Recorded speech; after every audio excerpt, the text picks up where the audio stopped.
Hey guys, I just got a box in the mail here, and I'm excited to show you guys some of the new additions to my collection that I have purchased. So first and foremost, we've got Savage He-Man. So this is from the new Kevin Smith Netflix series.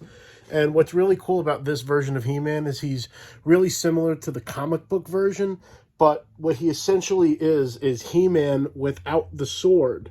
So Adam actually has the power to call upon Grayskull without the sword. But without the sword, he kind of goes nuts and he becomes like He-Man Hulk.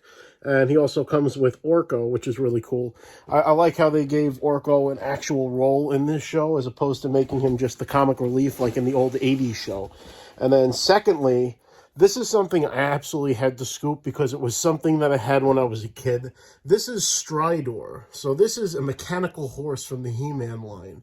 And He-Man was always good for coming out with like the evil versions of things. And there's actually an evil version of this horse called Night Stalker. And he's basically the same thing but with a different color scheme. And this really, really screams my childhood because this was one of the very few figures from my original collection that didn't get destroyed when I was a kid. But I really love this horse, and I can't wait to open him up and put He-Man on there.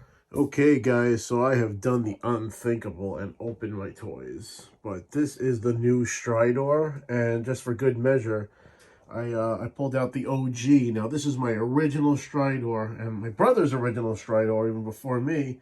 And you can see he's not complete, but I do love that the new Stridor actually comes with a secondary helmet. And what's cool is it actually fits on the original Stridor, which is pretty sick.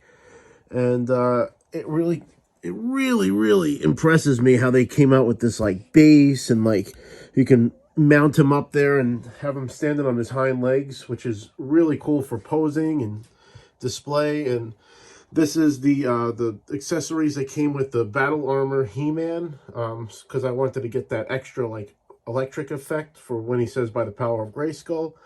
And I can't be more pleased with this. And she is absolutely beautiful open. Open your toys, folks. Enjoy this, and you have the power.